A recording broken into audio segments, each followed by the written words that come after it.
परंतु या सगळ्या व्हिडिओतून आता स्पष्ट होतंय की जे करताना ते मी नाही त्यातलीच म्हणता ना, मी नाही, मी नव्हेच, अमक टमक, तो मी नव्हेच एक पात्री होता ना, तसं तो मी नव्हेच म्हणणारच, पण तो मी नव्हेच तर हा मी आहेच हे तुम्हाला दिसलं ना.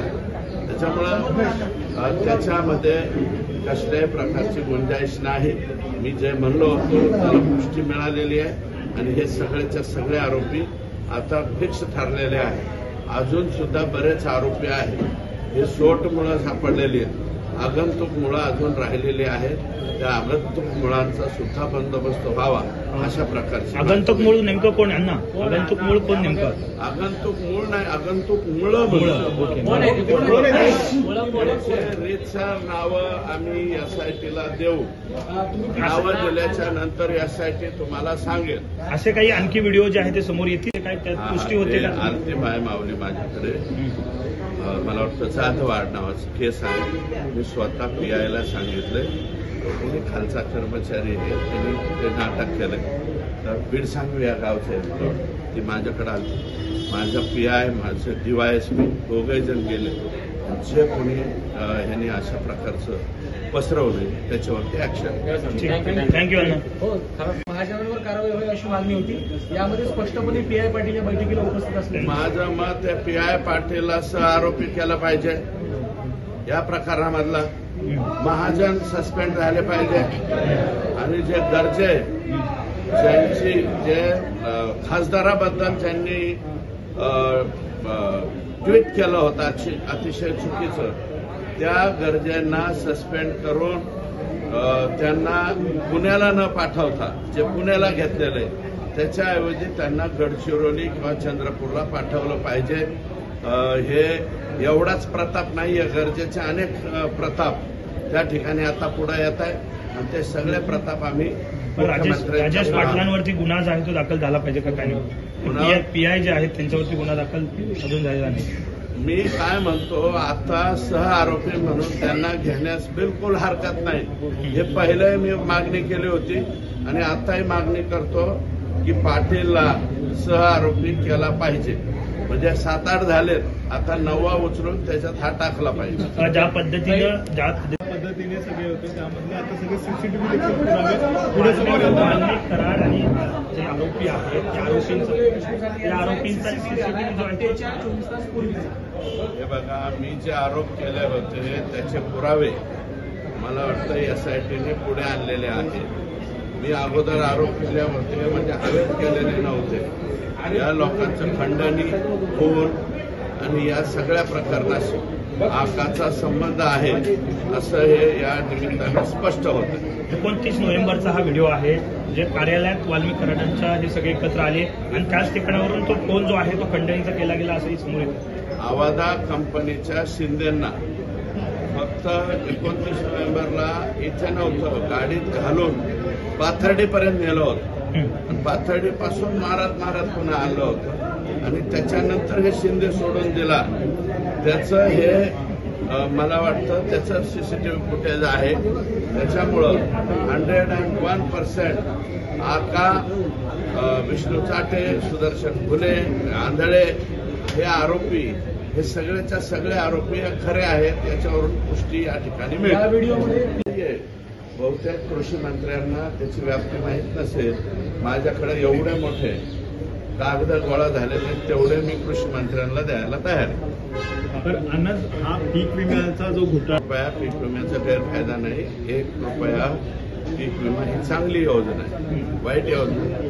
त्या योजनेचा लॅक्युनो शोधून त्यातलं मर्म असं काहीतरी शोधून या पहिल्यांदा ट्राय काय केलाय, सरकारी जमिनीवर विमा भरलाय, मग गायरान जमिनीवर भरला, नंतर आपल्या वन खात्याच्या जमिनीवर पैसा भरला, नंतर जलसंपदा विभागाच्या शिल्लक जमिनीवर विमा भरला.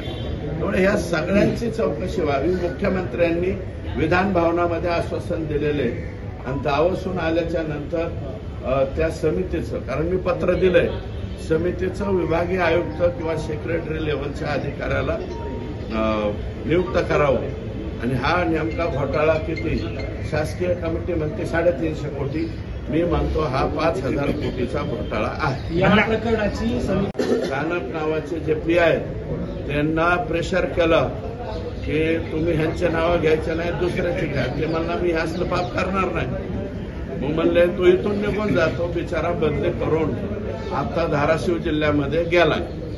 बीड मधल्या 13 सरपंचाचं सदस्य एकट्या जिल्ह्यातच नाही, सगळीकडेच होतात. ते जे वेळेचार प्रमाणपत्र देत नाहीत का, त्यांना तारखा दिलेल्या आहेत सरकारने, कायदा बनवतात.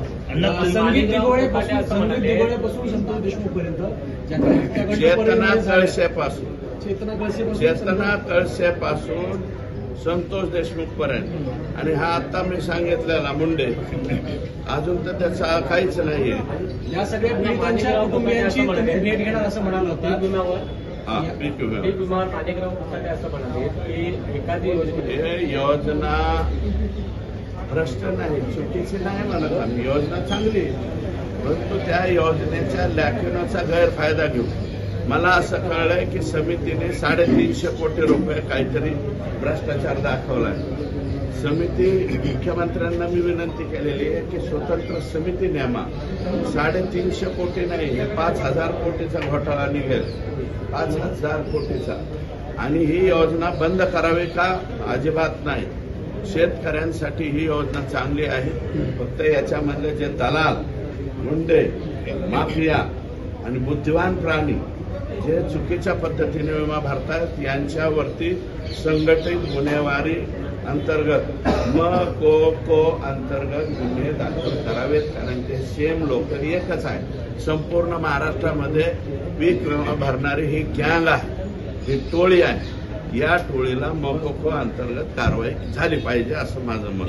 नाही, सगळ्या उपक्रमाचं कौतुक केलं आणि आपण हा उपक्रम राबवला याबद्दल त्यांनी भाष्य देखील केलं. मुळात हा तुमच्या एकट्याचा उपक्रम नव्हता. माननीय मुख्यमंत्री तत्कालीन एकनाथ शिंदे साहेब, माननीय देवेंद्रजी फडणवीस साहेब आणि अजितदादा हे सर्वांचा तो एकत्रित कार्यक्रम होता.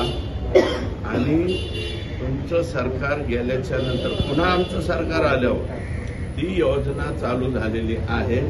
तुम्ही त्याचं श्रेय घेऊ नये. तुमच्याच तालुक्यातल्या लोकांनी सगळीकडे विमा भरलाय.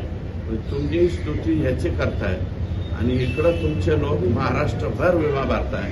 याचा अर्थ काय याचं त्यांनी उत्तर द्यावं. चेतना कळसे, संतोष देशमुख या सगळ्या हत्याकांडांच्या प्रकरणामधल्या पीडितांच्या कुटुंबियांना भेटणार असं तुम्ही म्हटलं होतं. जाणार ना, जायला वेळच नाही ना मिळाला. आता जाईल. आणि हा आता दत्तात्रय बिचारा कोण येतो, मुंडे यांच्याही घरी जाईल. कोण? मयत महादेव दत्तात्रय मुंडे. याचा अजून खुनाचा तपास लागला नाही. ऑक्टोबर महिन्यापासून आतापर्यंत खुनी परळीत हिंडत येतात. आणि आमच्या एसपींना आता मी बोललो की बाबा नवीन आलेला आहात तुम्ही, याची माहिती घ्यायला पाहिजे होती.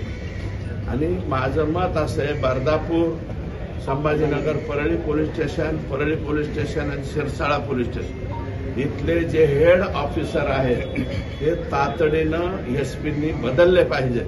कारण तेच लोक आकाच्या मदतीने इथं आलेले, आकानी पोस्टिंग केलेली, हे सगळ्याचे सगळे बीड जिल्ह्याच्या बाहेर गेले पाहिजे किंवा परळी मतदारसंघाच्या बाहेर काढले पाहिजे. तुमच्या मतदार आणखी माझ्याकडे एक केस आली. तुम्ही गंमत बघा, या परळीमध्ये चाललंय का?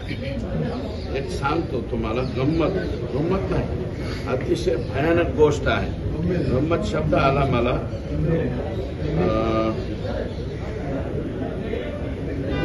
महादेव दत्तात्रय मुंडे गाव कनेरवाडी याचा खून झाला दिनांक 22 ऑक्टोबर 2023 ला. दिनांक 22 ऑक्टोबर. तुम्ही जात पात हे ते काढताना हे काढा ना. 22 ऑक्टोबर 2023 ला ह्याचा खून झालाय. परळी वैद्यनाथच्या तहसीलच्या समोर खून झाला आणि प्रेत सापडलं त्याचं. अद्यापपर्यंत पहिले तिथं परळी पोलीस स्टेशनला सानप नावाचे पोलीस पीआय होते.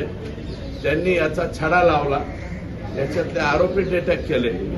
परंतु आका आणि आणखी कोणीतरी सांगितलं हे आरोपीच अटक करायचे नाही, यांच्याऐवजी कोण आरोपी अटक करायचे? राजाभाऊ फड व इतर 3-4 6 आरोपी आहेत अद्यापर्यंत, आणि हे 6च्या 6 आरोपी आकाच्या मुलाच्या इर्द गिर्द भटकताना दिसत आहेत. 23 ऑक्टोबर किती 22 ऑक्टोबर ना 22 ऑक्टोबर ते आतापर्यंत या गुन्ह्याचा तपास लागलेला नाही. किती वाईट आहे. आणि आरोपी पूर्ण परळीत हिंडतात. या परळीमध्ये आणखी काय काय हवंय तुम्हाला? पुरावे तर हे सापडले आकाचे. ह्या मयत मुंडे जो आहे याचा आत्मा काय म्हणत असत? सतीश फडचे मला वाटतं हे मेहुणे. सतीश फड म्हणून एक कार्यकर्ता तो पूर्वी पंकजाताईंबरोबर होता. अशा काही दिवसामध्ये तो धनंजय मुंडेंकडे गेला आणि त्यांचा मेहुणा महादेव दत्तात्रय मुंडे याचा मर्डर झाला 22 ऑक्टोबर 2023ला. अद्यापपर्यंत त्याचा तपास लागलेला नाही.